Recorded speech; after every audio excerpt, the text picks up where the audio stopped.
상담 약속 홈쇼핑 DB로 당당하게 활동할 설계사 및 관리자를 모집합니다. 오늘은 어디로 가지? 오늘은 누구에게 가지? 오라는 것도 갈 곳도 없는 고민. 인포벨 보험사업단이 해결해드립니다. 지인 영업, 연구 영업, 개척 영업, NO! 상담 약속 홈쇼핑 DB로 당당하게 활동할 설계사 및 관리자를 모집합니다. 지금 바로 전화하세요. 정말 올해 같은 해는 처음이었고 저의 고정관념을 깨부숴야겠다는 생각을 한 게 올해가 처음이에요. 왜냐하면 당연히 삼성이 앞서는데 일시적이라고 생각했단 말이에요. 근데 이게 구조적이었어요. 지금 3분기 디램 점유율이 올 1분기가 두 회사 간의 차이가 18%였어요. 3분기에는 4.4%로 붙었어요. 조만간 역전될 수 있거든요. 그리고 심지어 이거 HBM 빼고 이야기하는 거예요.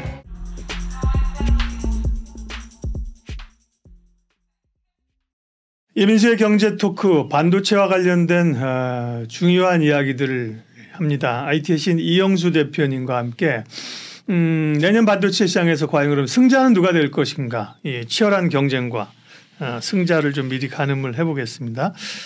일단은 뭐 SK 하이닉스가 이런 HBM AI 쪽을 치고 나갔고요. 삼성전자도 이제 자존심이 구겨서 그죠 하려고 하고, 또 뭐 HBM은 엔비디아에다가 거기다 뭐 AMD, 어젯밤 뉴스 보니까 뭐 이제 AMD 거 쓸 거라고 마이크로소프트 뭐 복잡하더라고요. 그리고 대만 파운드리 업체들이 이 기존 공정 가격을 큰 폭으로 인하한다. 네. 파운드리. 이거 메모리 쪽 얘기하는 거예요?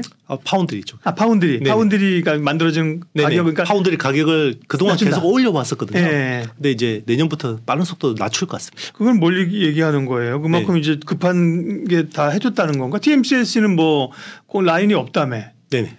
어떻게 보면 이게 굉장히 이제 복잡다단하게 진행이 되는 건데 우리가 이야기하는 첨단 반도체 쪽 먼저 이야기할게요. 첨단 반도체 쪽에서 이제 메모리 산업만 놓고 보면 지금 삼성전자, SK 하이닉스하고 삼성전자의 경쟁이 중요하죠. 그렇죠. 이제 기존의 범용 반도체는 삼성이 제일 잘하죠. 뭐 디램이든 낸드 플래시든 잘하는데 중요한 거는 HBM이나 주문형 스페셜티 메모리 쪽에서는 SK 하이닉스가 지금 주도를 하고 있다는 거죠. 그래서 중요한 거는 HBM3를 지금 SK 하이닉스가 독점하고 있는데 여기에 이제 삼성이 치고 들어올 수 있는지가 되게 중요한데 제 개인적인 생각이나 어떤 주변 여건들을 파악을 해보면 삼성전자가 올해 안에 뭔가 진입하기는 쉽지 않을 것 같습니다. 생각보다 이게 기술이 더 어려워요. 그러니까 삼성전자는 2019년에 HBM 팀을 해체를 해버렸거든요. 그래서 거의 2, 3년 동안 연구 개발을 못했어요. 이제 그 사이를 메우는 데까지 시간 더 필요한 것 같고요. 그래서 아마 내년에도 HBM3E까지도 아마 SK 하이닉스의 독주가 이어질 것 같고요. 거기서 이제 삼성전자와 마이크론이 얼마나 추격을 할 수 있느냐. 여기서 이제 되게 중요한 포인트일 것 같습니다. 그래서 아마 HBM3E까지는 SK 하이닉스가 주도하는 흐름이 이어질 것 같고요. 그럼 적어도 내년 상반기까지, 그죠? 적어도 내년까지는 아마 하이닉스의 우위가 이어질 것 같고요. 그리고 문제가 지금 삼성전자하고 마이크론이 2원화 3원화를 못 해주면요. HBM 쪽 쇼티지 날 가능성이 굉장히 높아요. 왜냐하면 최근에 나오는 신규 칩셋들이 HBM을 되게 많이 쓰는 쪽으로 진화하고 있거든요. 근데 이제 삼성이나 마이크론이 2원화라는 건 그쪽에서 공급을 못 해주게 되면 하이닉스의 몸값은 훨씬 더 올라가는 거죠. 맞습니다. 하이닉스의 몸값은 더 올라가는 거고요. 그리고 엔비디아나 이제 관련 업체들이 칩을 제대로 못 내놓을 가능성이 있어요. 이제 그런 이제 이슈가 있고요. 그리고 이제 사실 보면 이게 첨단 반도체를 놓고 보면 이게 삼성 같은 경우는 다 내재화하고 있기는 있습니다. HBM도 있죠. 그리고 삼성은 파운드리도 있고 그리고 그 iCube라고 하는 TSMC의 2.5D 그 구조의 코버스라는 공정도 있어요. 근데 문제는 못한다는 거예요. 못하는 거고 실제로 주도하는 거는 지금 엔비디아와 SK 하이닉스와 TSMC.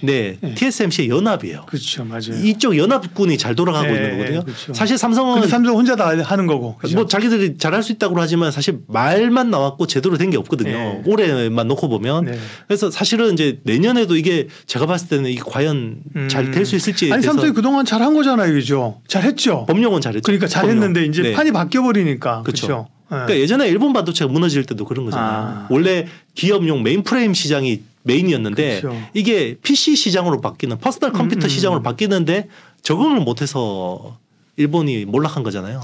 야, 삼성전자는 좀 그동안에 이제 삼성전자 그래도 삼성인데 SK 하이닉스가 하면서 삼성이 뛰어들어가지고 뭐 곧 따라잡지 않겠어? 네. 그러니까 근데 하이닉스 많이 올랐다. 삼성은 주가 못 올라왔으니까 업사이드가 많다 이렇게 봤는데 그렇게만 볼 게 아니라 상당히 위기네요, 그죠? 그렇죠. 제가 네. 사실 올해 뭐 저뿐만 아니라 모든 네. 반도체 전문가들이 그럴 거예요. 지금 저도 거의 반도체를 17년 정도 이제 분석하고 있는데 네.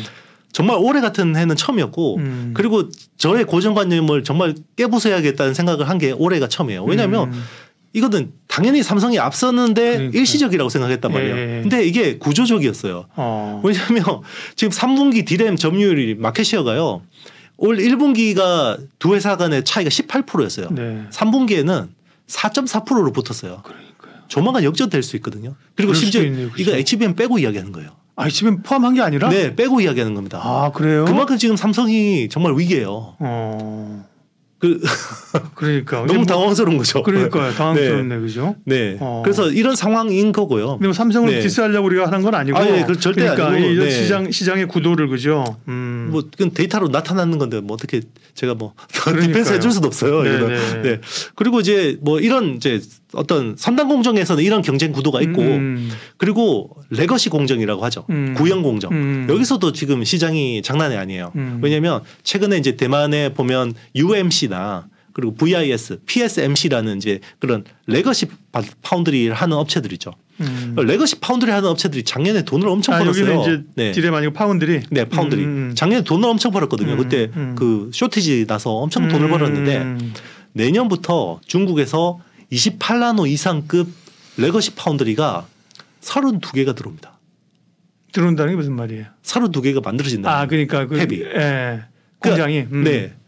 그것도 구형 공장을요. 중국에서. 네, 대만이 중국에서. 아니고. 네, 중국 정부가 돈을 대서 만들어지는 중국 내 레거시 팹이 32개예요. 그러면 이쪽 시장이 치열해지는구나. 완전 레드오션화 돼버리는 거예요. 그것들을 알고 있는 거예요. 그러니까 지금 대만 업체들이 가격을 빠른 속도로 낮추고 있고 아마 국내 DB 하이텍이나 키파우드리즈 같은 업체들도 가격을 낮추지 않을 수 없을 겁니다. 그래서 이쪽은 정말 이제 치킨 게임의 어떤 신호탄이 올렸다고 볼 수 있는 거고요.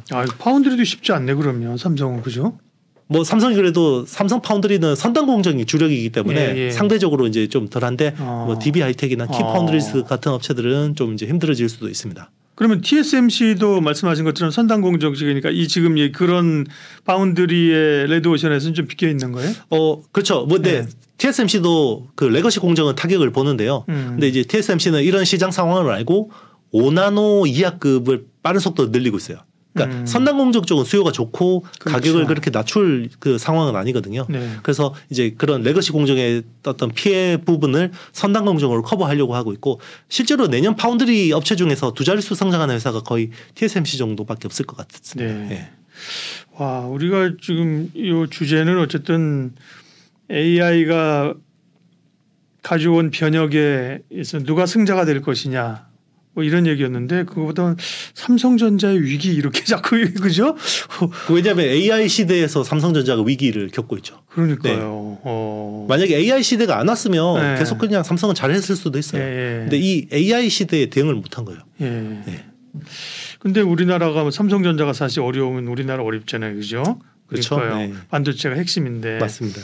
그리고 역으로 보면 SK 하이닉스는 어떤 이유에서든 그죠. 정말 미래를 내다보고 누가 선견적으로 했던 아니면 운이 좋았던, 운이 좋았던 뭐 있었던 사람을 안 잘라서 가지고 왔던 그쪽 구조조정을 안 했던 그렇죠. 결국 그쪽에서 지금 주도권 많이 잡은 거네요. 그죠? 맞습니다. SK 하이닉스는 그죠. 그럼 충격적인 게 정말 디램 쪽에서 글로벌 시장 점유율이 바뀔 수도 있다. 정말 내년에는 우리가 처음으로 보는 상황들이 벌어질 수도 있어요. 네. 그러면 SK 하이닉스는 지금 주가 오른 게 많이 올랐다고 볼 수도 없는. 이제는 뭐 가정이긴 하지만요. 관심과야 된다고 볼 수 없다. 그럴 수도 있죠. 그러니까요. 그러니까 이게 주식 시장에서 편견만큼 안 좋은 게 없는 것 같아요. 맞아요. 네. 이게 오래 있다 보면 오히려 편견도 강해지거든요. 그렇죠. 그게 올해 정말 SK 하이닉스에 대해서 과소평가한 가장 큰 뼈아픈 실책인 것 같습니다. 그렇군요. 그리고 시간 좀 돼서 HBM 쪽도 얘기할게요. 그러니까 지금 어쨌든 첨단 반도체 쪽이잖아요, 그죠? 네네. 핵심이 HBM인데 HBM 시장에서는 HBM 관련주들이 쭉 올랐다가 이제 좀 너무 올른 거. 그다음에 한미반도체 3분기 실적 쇼크처럼 해가지고 실적 안 나오네 지금 이거 내년에 나온다고 이러면서 사실 좀 고민이 있잖아요. 그다음에 온 디바이스 저쪽으로 이제 관심이 가고 HBM 관련주들에 대해서는 어떤 타이밍이나 시각을 가져야 돼요. 일단 우리가 한미 반도체에 대해서 그동안 이제 밸류가 비싸다라고 생각했던 이유는 그렇죠. AI 서버 쪽이 저렇게 많이 투자를 했기 때문에 저게 더 이상 어떻게 성장하지?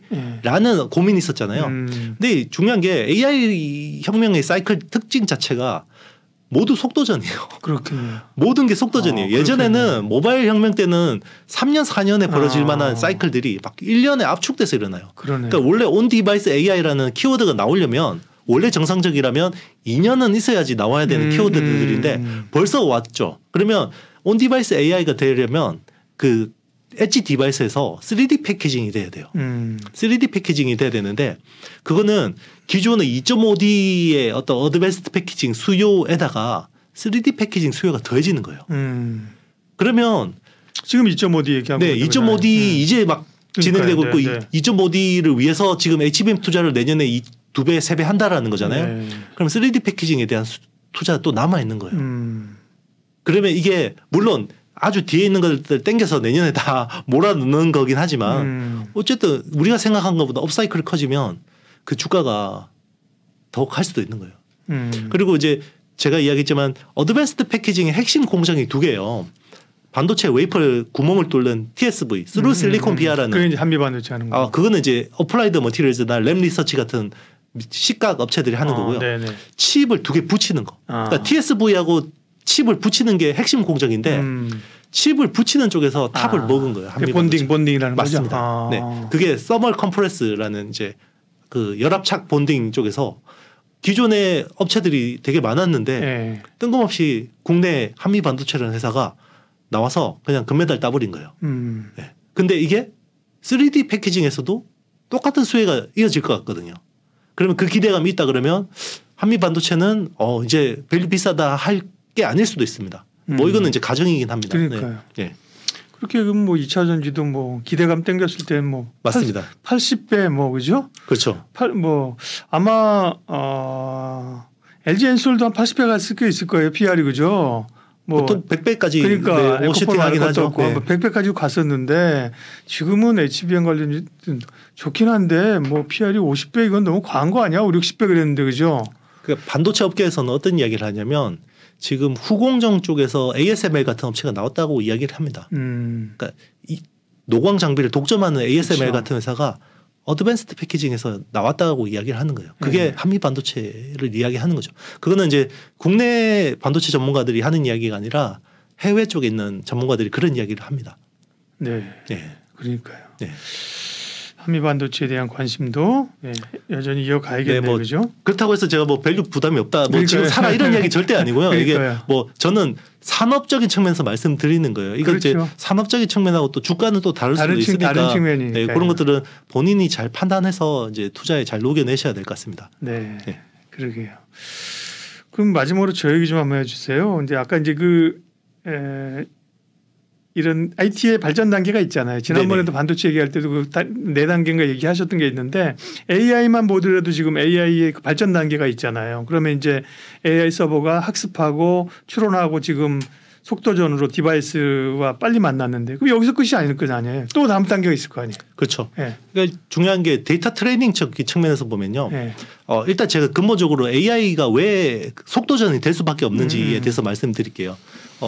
일단 지금 LLM이라고 하는 대규모 언어 모델은 두 가지 특징이 있어요. 중요한 두 가지 특징을 아셔야 되는데 스케일링 로우라는 법칙이 있어요. 그러니까 스케일링 로우는 컴퓨팅 파라미터를 늘려주면 계속 선형적으로 좋아져요. 성능이. 그리고 두 번째가 그 이머전트 어빌리티라는 거예요. 얘가 느닷없이 성능이 좋아져요. 그러니까 비선형이구나. 네. 처음에는 뭐 질문을 하면 답변 오는 게 허접해요. 근데 한 파라미터가 1000억 개 정도를 넘어가면 얘가 갑자기 똑똑해져. 갑자기 똑똑해져요. 근데 왜 그런지 몰라요. 이건 머신러닝으로 하는 거니까.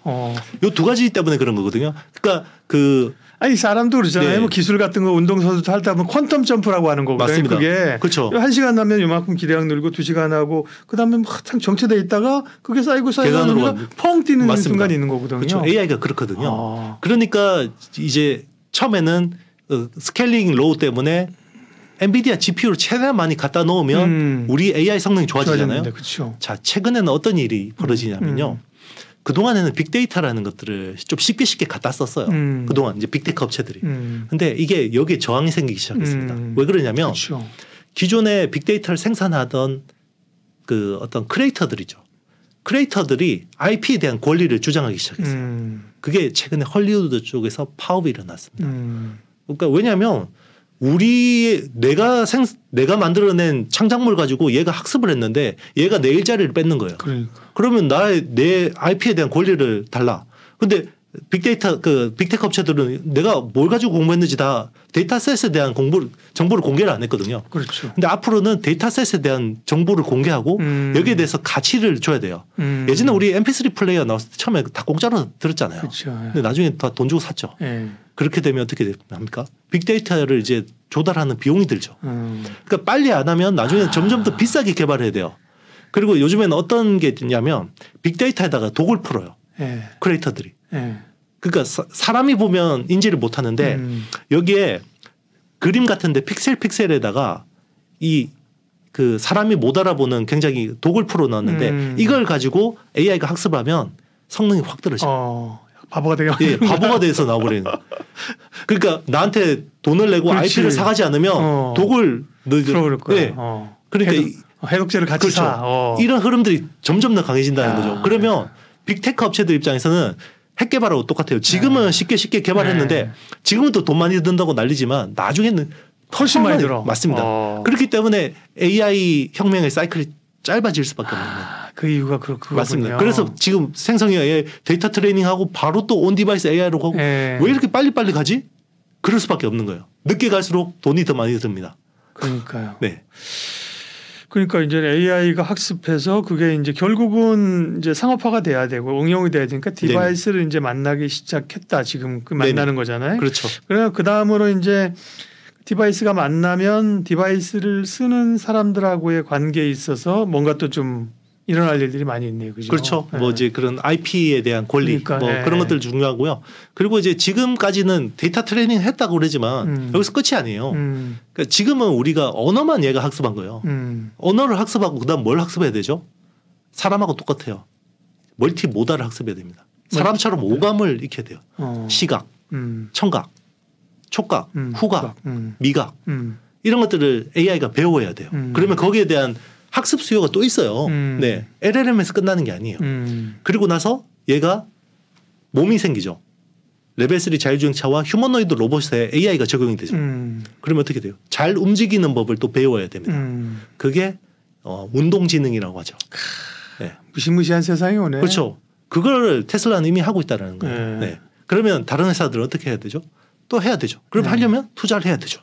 투자를 또 뭘로 해야 됩니까? 반도체나 인프라나 이런 것들이 다 필요한 거예요. 여기서 끝이 아니라는 거죠. 아직까지 AI 혁명은 많이 남아있고 투자의 기회도 굉장히 많이 남아있습니다.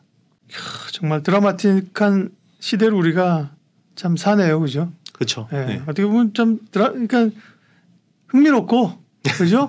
한편으로 무섭고 네. 무섭고 네. 축복이고 그래요. 네네, 맞습니다. 옛날처럼 그냥 뭐 우리가 조선시대나 고려시대 태어났다고 하면 뭐 기술 발전이라고 하는 게 그죠? 뭐 눈에 되게 더뎠을 텐데 그렇죠. 지금 뭐 정신없는 세대에 살면서 정신도 없지만 생각할 것도 많고 갈등도 많고 그렇죠. 투자의 기회들이 있는 거죠. 맞아요. 그러니까. 사실 이게 뭐 세상 변화 속도가 멀미가 날 정도죠. 네, 네 그러니까 멀미약 없이 주식을 사야 되나?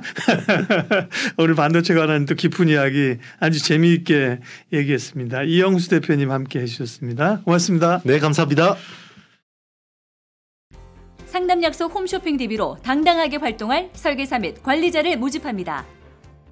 오늘은 어디로 가지? 오늘은 누구에게 가지? 오라는 것도 갈 곳도 없는 고민. 인포벨 보험사업단이 해결해드립니다. 지인 영업, 연구 영업, 개척 영업, NO! 상담 약속 홈쇼핑 DB로 당당하게 활동할 설계사 및 관리자를 모집합니다. 지금 바로 전화하세요. 상담 약속 홈쇼핑 DB로 당당하게 활동할 설계사 및 관리자를 모집합니다. 오늘은 어디로 가지? 오늘은 누구에게 가지? 오라는 것도 갈 곳도 없는 고민. 인포벨 보험사업단이 해결해드립니다. 지인 영업, 연구 영업, 개척 영업, NO! 상담 약속 홈쇼핑 DB로 당당하게 활동할 설계사 및 관리자를 모집합니다. 지금 바로 전화하세요.